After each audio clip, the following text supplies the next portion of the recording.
All right, today we're cracking open a really fascinating concept called the profane Zodiac. Now, this is an incredible allegory for how power might work. Imagining a kind of global control system that's structured less like a government and more like a shadowy boardroom of the gods. And really, the whole idea kicks off with this one simple but kind of chilling question. It asks us to consider that maybe the chaos we see isn't random, that power isn't accidental, but that it's all part of some grand hidden design. So together, let's pull back the curtain and take a look at that design. So here's our game plan. First, we'll get a handle on the core idea. Then, we'll break down how this system controls three key areas: the physical world, our inner world of thoughts and beliefs, and finally, the system itself. And we'll wrap up by seeing who or what is really pulling the strings. Okay, so at the very heart of this system, you've got this secret governing body called the Crown Corporation, and it operates through a really clever framework: 12 board seats. But here's the twist. Each seat is a corrupted, upside-down version of a classic archetype. The name for this whole setup? The inverted wheel. And this is where things get, well, pretty twisted. The whole point of the inverted wheel is to take every noble human idea you can think of, courage, abundance, communication, and flip it on its head, turning it into a very precise tool of control. Let's see how that actually plays out, starting with the world we can see and touch. So this first group of board members, these are the ones with their hands on the material levers of power. They get to decide what we fight over, what has value, what gets built, and this is a big one: who gets to go where. First up, we've got Aries as the warlord. Now, normally, you think of Aries as that spark of courage, the drive to start something new. But in this system, that spark is used to light the fuse for endless war. The whole philosophy is order through war, which basically means creating a constant state of conflict to keep everyone afraid and in line. Next on the board is Taurus, the treasurer. This seat takes the wonderful idea of earthly abundance and security and completely warps it.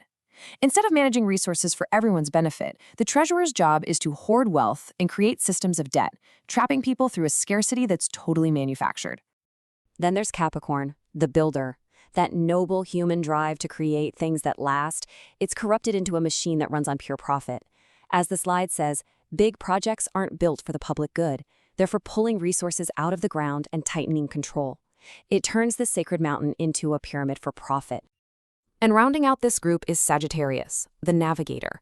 Here, the beautiful spirit of exploration, of seeking new horizons, is inverted into its polar opposite: gatekeeping. The navigator doesn't open up the world. They control all the ways to travel and get information, effectively locking the gates to keep everyone in their place. Okay, so that's how they control the world you can touch. But what about the one inside your head? This next group of seeds is responsible for something way more subtle: shaping what you think, creating consent, and basically managing the psychology of an entire population.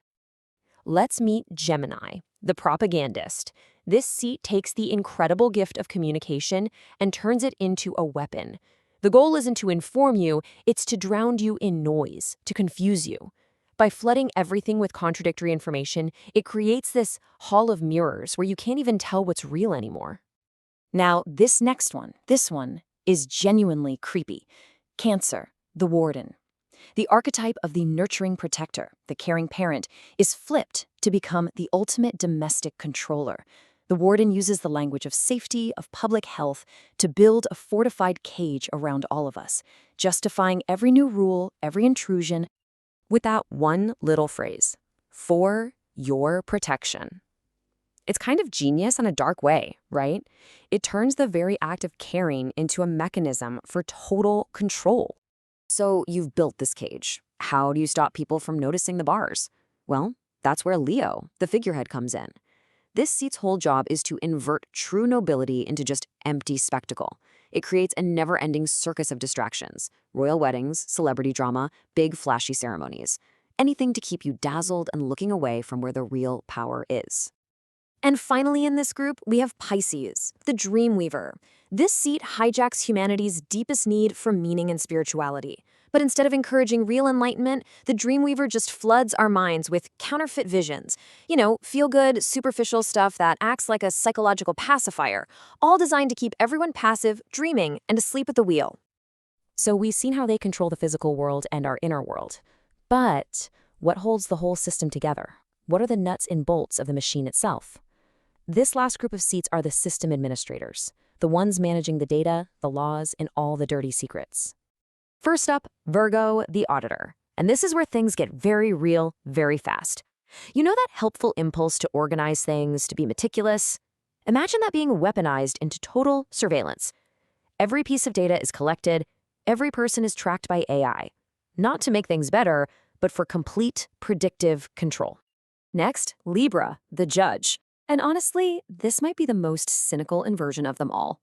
The idea of balanced, impartial justice is kept around purely for show. Behind the scenes, the scales are permanently tipped. The law isn't there to be fair. It's a tool designed to make sure the powerful always win. But what about the people the law can't touch? Well, for them, you have Scorpio, the Inquisitor. This is the deep, dark stuff. This seat deals in the most powerful currency there is, secrets. That natural Scorpio drive for deep insight gets twisted into a global web of spying and blackmail. The power here isn't loud. It's the hidden venom of a secret that can be used to make anyone do anything. And finally, we have Aquarius, the innovator. Here, the visionary quest for a better future is corrupted into a giant laboratory for social engineering. New technology isn't rolled out to set people free, it's created to experiment on them, to build what the source calls a smart pen, a high-tech cage that feels like progress, but is really just a more sophisticated prison. So, there you have it, all 12 seats, the warlord, the propagandist, the auditor, the judge. Together, they create what looks like a perfect, unbreakable system of control. But they're just a board of directors, which begs the question, who do they report to? Who's the real power behind the throne? And according to this text, the answer is nobody you can point to. Nobody you could ever vote for or protest against. All 12 of these powerful seats are just managers. They all serve one single, faceless, unelected entity, the Crown Corporation. It's the ultimate owner, the invisible center of gravity holding this entire dark structure in place.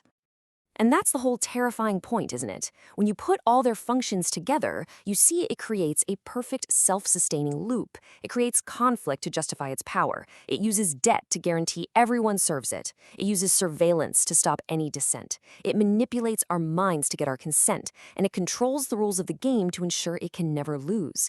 It's a machine with no off switch. The profane zodiac is, well, it's a powerful and pretty unsettling allegory. It paints a picture of a world where every single tool that could potentially set us free has been twisted into another lock on the door. And it leaves us with one final, haunting question to chew on. If this great wheel of life is truly inverted, who or what is holding it upside down?